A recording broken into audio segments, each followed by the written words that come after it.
little different from Berkeley. I mean, you do want to check out where Robert E. Lee is buried. Last time I spoke at this institution, I was, I think, standing on top of his grave. Is that possible? Yeah. Anyway. Welcome to the Confederacy. And I'm just curious, how many people here are journalists who've come for the conference? Oh, that's great. And other people, just homeless people off the street, and no, the students here. Okay. Any journalism students here? Ah, okay. Don't forget to get a day job. Now, this bunch of journalists who are gathered here today are very, very special. And I am delighted to have a chance to get to know you, to meet you all in the next few days. And I want to thank Ed Wasserman for making this possible. It is not easy to be a journalist who focuses on poverty and economic hardship. Believe me, I know this because I've been trying to do this since, well, before some of you journalists even got your first rejection notices. I was on the scene trying it. And what I have learned over the years is that most editors and other sorts of media gatekeepers aren't interested in poverty. They're not going to be very interested in what you have to say. And there's one simple reason for that. I could go in, you know, in our discussion, we can talk about other reasons, but I would say one glaring reason is that certainly in the print media are paid for by advertisers. That's what it is. It's about carrying advertisements. And advertisers want to reach people with money. They check out, for example, check out the New York Times magazine. Anybody here from the New York Times? All right, well, I have to be gentle about the New York Times magazine, but, and, you know, it's the, or even worse, T magazine, which comes out every so often from the New York Times magazine. It's all fashion. I actually wrote an article for T magazine. This is a big confession about domestic workers union organizing. You asked me about how I got that in there, ha ha ha. But you can just see it from the advertiser's perspective. Nobody wants their full-page Armani ad facing an article in the magazine about homeless elderly people or hungry children or, you know, terminal illness. They just, no. Everything has to be bright and upbeat and complement the products that are being advertised. And I want to share with you an anecdote from my life as a journalist.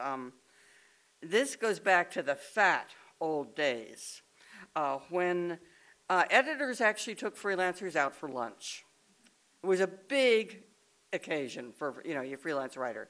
You get taken out for this very fancy lunch that may end up costing more than you will be paid for the article. So it's important to eat heartily there. And I was pitching a story that had to do with women and poverty about, this is to the editor of a very glossy national magazine, which will not be named here. And I had a story, you know, I had an angle. I was ready to do some research. And the editor of this particular magazine did not look very interested. He rolled his eyes over the field greens with walnut oil dressing. He yawned over the baby duck confit or whatever it was. And I kept going, kept pushing, kept pitching my story until finally, over the death by chocolate dessert, he said, "Okay, Barbara, do your thing on poverty, but could you make it upscale?" You know, it's what I want to talk about here today, and I'm not going to talk for very long because should be more of a discussion too, is some of the things I've learned about trying to cover these issues since the economic downturn and the recession. And first I thought, well, I should have some thesis to present to you.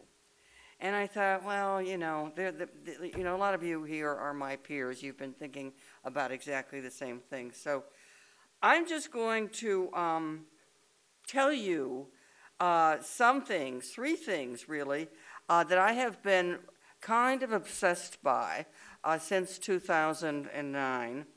Some surprising, some disturbing, and all challenging to us. The first thing is that poverty is now has skyrocketed to 15% of the population. That's the official definition of poverty. If you include the so-called near poor, the people who are still barely getting by from paycheck to paycheck, then it is 30% of the population, and still the media are having a hard time talking about these things. Seriously. Early in the economic meltdown, the typical recession story that you might find in the Washington Post or the New York Times or something was about the so-called nouveau poor. There was a lady, for example, in Westchester County who was forced to cut back on her personal Pilates training sessions because of the economic downturn. Heartbreaking. Or my favorite, this was from the New York Times, the socialite in New York was not able to get dressed in the morning because she had to lay off the maid who ironed her collection of bespoke linen shirts. Now, I understand the attraction of those stories. I can enjoy a little Schadenfreude myself. It's fun to read those things, all right? But, and I was just going along and thinking, this is ridiculous, but then reality knocked. I got an email from one of my nephews, the kind of email I think a lot of people were getting at the same time and possibly still are, if you happen to be, have a perch in the middle class. And this nephew wrote to me, tell me that his mother-in-law, Peggy, was about, like several million Americans, about to lose her home to foreclosure. It was the backstory that got to me here. Peggy is 55. She lives in rural Missouri. She had been, until 2009, working 3 part-time jobs. She could not find full-time work anymore. So she worked 3 jobs, waitressing and house cleaning, to support her disabled daughter and 2 grandchildren who lived with her. After a while, Peggy had a heart attack. She couldn't keep up that kind of pace. And she fell behind on her mortgage payments. So the call I got, the urgent call was, if I could not help, if I couldn't send some money to that mortgage company right away,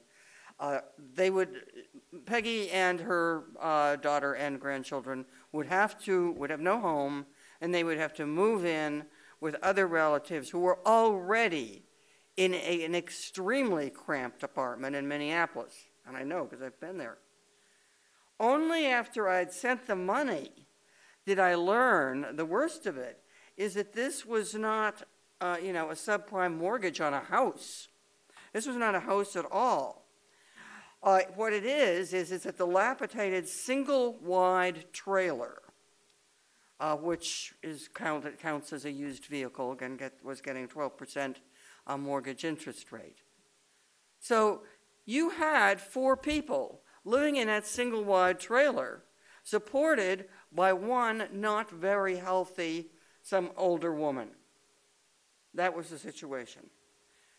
Now, I realize, of course, all right, that's a dog bites man story. low-wage worker loses job, home, etc. You know, that's not a story in the media. It's nobody's idea of news.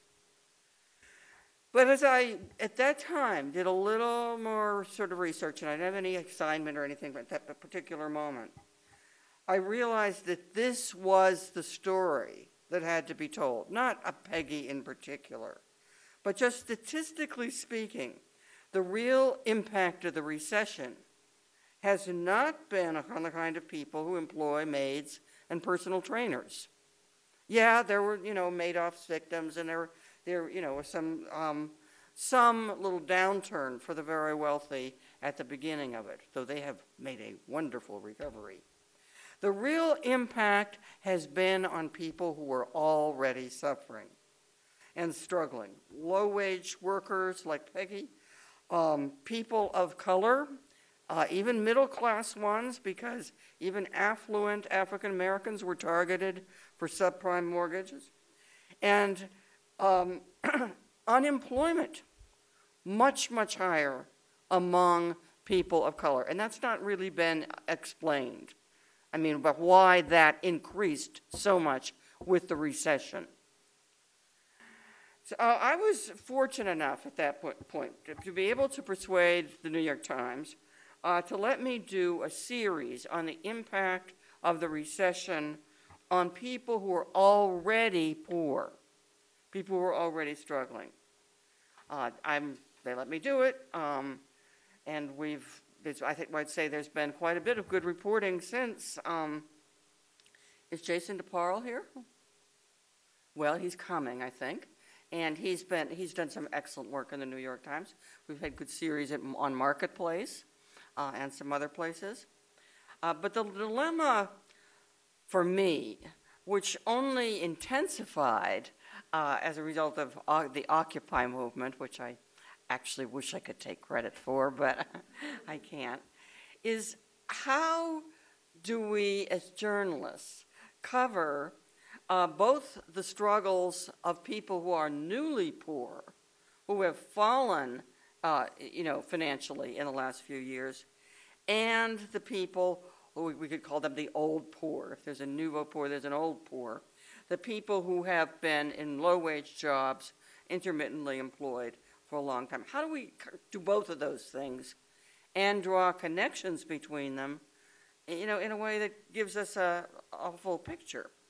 I mean, what does the 99% mean if we can't be telling the stories of both the long-term poor and the recently impoverished people?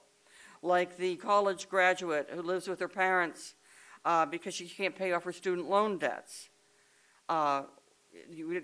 There's one story.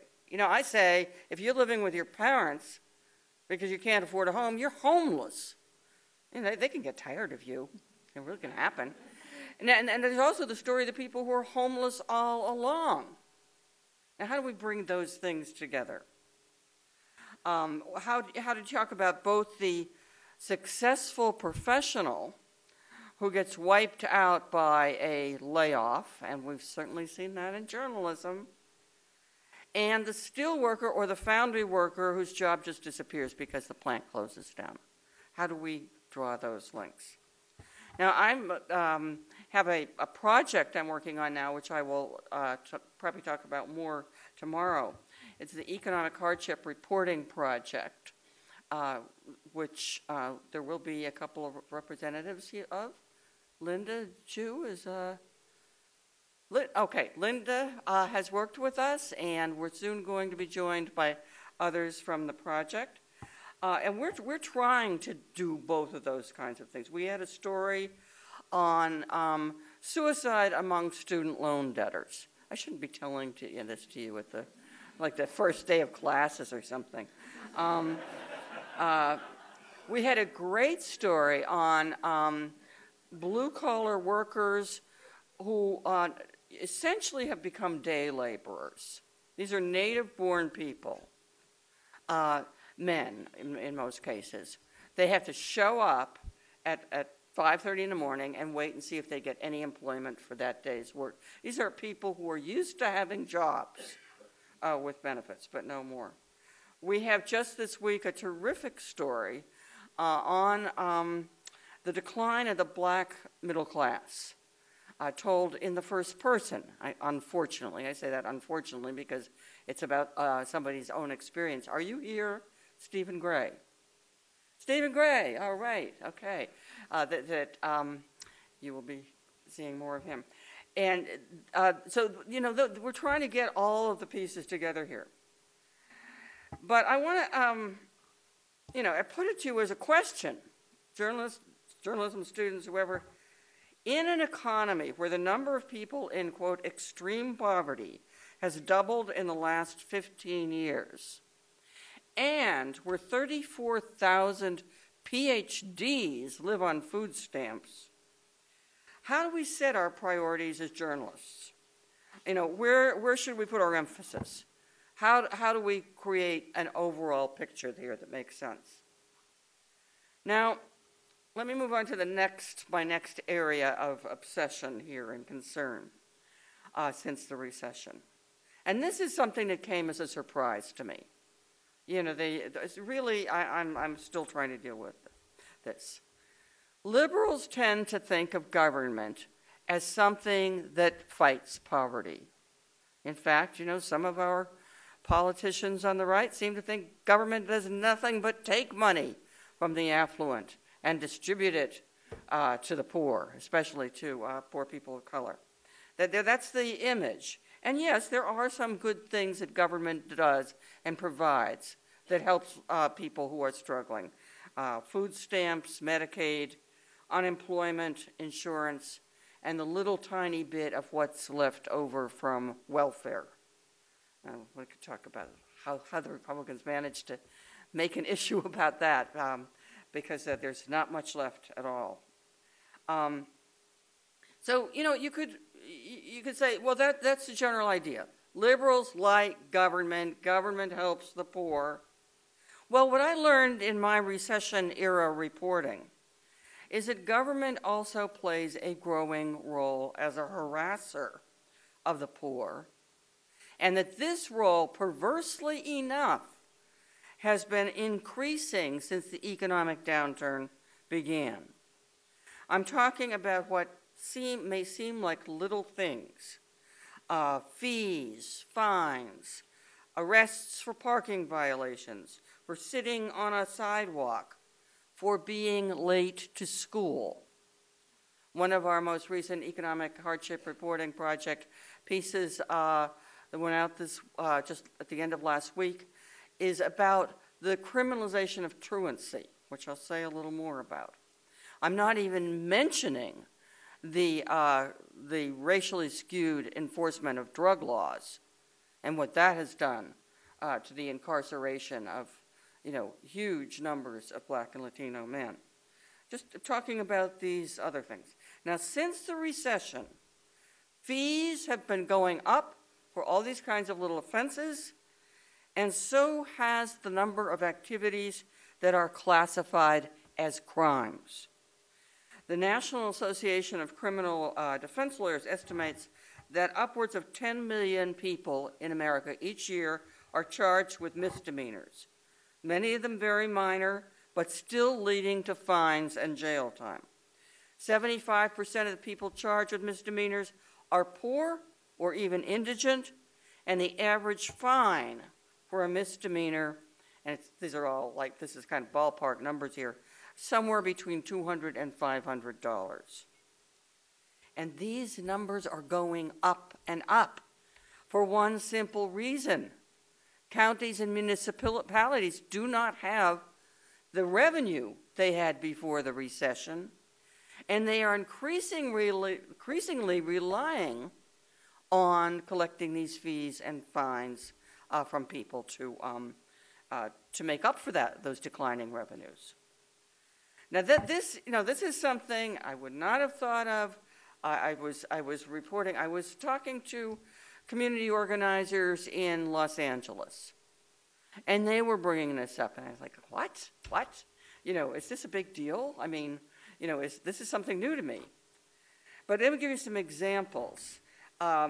of new crimes, for example. In New York City, it is now illegal to put your feet up on a subway seat, even if there's nobody else in the subway car. If you put your feet up, let's say it's late at night and you're coming home from your restaurant job, you can be arrested, not warned, not reprimanded, but arrested. You go, to the police station, and then starts, the fees, the fines, the interest on the fees and fines and everything. In Washington, D.C., you can now be arrested, not just warned or given a citation for driving with an expired license. Now, that's a common problem. You know why? It takes money to renew your license. It's a small amount. I forget the exact amount. But there are people, some people have to let that go by. And I mentioned truancy. In the last few years, mostly since the recession, a growing number of cities have been ticketing and sometimes handcuffing children found on the streets during school hours. In Los Angeles, the fine for truancy is $250. In Dallas, it's $500. Those are crushing amounts of money for a family that is living, near poverty level. In LA, it turns out that an estimated 80% of those kids who get caught and whose parents get fined are simply late for school because the city buses that take them to school are so overcrowded and whiz by them without stopping. But that can be a start of a lot of trouble for a kid. There's that fine for your family. If that's not paid, there will be interest on top of that. It will go on and on until it could result in actual jail sentences. And we have we have an article, Economic Hardship Reporting Project. There's an article about this in theatlantic.com. And then what happens if you can't pay a fee or a fine for even a minor thing? Very likely, you go to jail. Take the case of a South Carolina woman whose business was destroyed by the recession, so she was trying to support herself by selling plasma, her own blood, and scrap metal. In January, she was charged with having a, quote, messy yard and fined $480 for having a messy yard. She actually did have some of that scrap metal in her yard, if you can imagine. Because she could not pay that $480, she was jailed for 6 days. And actually, in that case, there was a public outcry. People did rally around that. But I think the poster case for government persecution of the down and out would have to be a woman named Edwina Nolan, who is a homeless Michigan woman who was jailed in 2009 for, listen carefully, for failing to pay the $104 a month to cover her son's room and board charges for the jail he was in. See? More and more jails and even state prisons are now charging you for the pleasure of getting to stay in their premises. So she's jailed. Edwina is jailed. Finally, she gets a back paycheck. Because although homeless, she was working. That's true of many people. She thought this back paycheck would allow her to pay for her son's jail stay. Instead, it was confiscated and applied to her own prison stay. Does this make sense? Where is this going? You can't get money out of people, and at the very end, you start jailing them, and then you try to get them for that. What I have been coming to understand is we don't have a ladder that people can climb to get out of poverty. We have something more like a greased chute. When you start sliding down, you're going to go faster and faster and faster, because there are all kinds of forces in place to kick you down further. And I think that's, you know, I didn't even mention ordinary debt. You know, that if you are in debt, as many people are at some point in their lives, and your creditor should decide that they want to bring you into court to explain why you haven't paid your debt, and you don't get the summons, which most people don't, strangely enough, then there's a warrant out for your arrest. And you know, it's actually been found that some of the collection agencies deliberately send the summonses to the wrong address. So I think, you know, among the stories we need to be telling are not only about how people in poverty are really decent people who are struggling nobly to get ahead, but about all the traps that are set out for them along the way. In other words, we need to be talking about poverty, the poor, not as a demographic category, but about we need to be talking about the relentless manufacture of poverty in this country and the forces to keep people in it, whether it's by low-wage employers, crooked credit schemes, or even what has become an increasingly predatory local government public sector. Now, my last concern I want to share with you that has been more and more on my mind is how are we going to do these stories in a media world that does not want, well, one, as I mentioned, to hear that much about poverty, but two, that does not want to pay journalists for their work. I mean, that's just how it is. You know what you get paid today? I mean, I found this out only through my work on this economic reporting project recently, is places, first-rate online places, Salon.com, TheAtlantic.com, they pay you $150 for a story. That story can be 3,000 words. It could have taken the writer weeks and weeks of research, $150.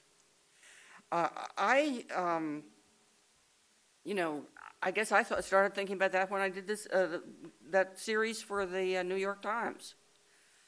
I was paid decently. I think it was $1 a word, a little more than that. I mean, that's not really super decent, but these days it is. That actually did not even cover my expenses. And I just to travel around to different places and interview people.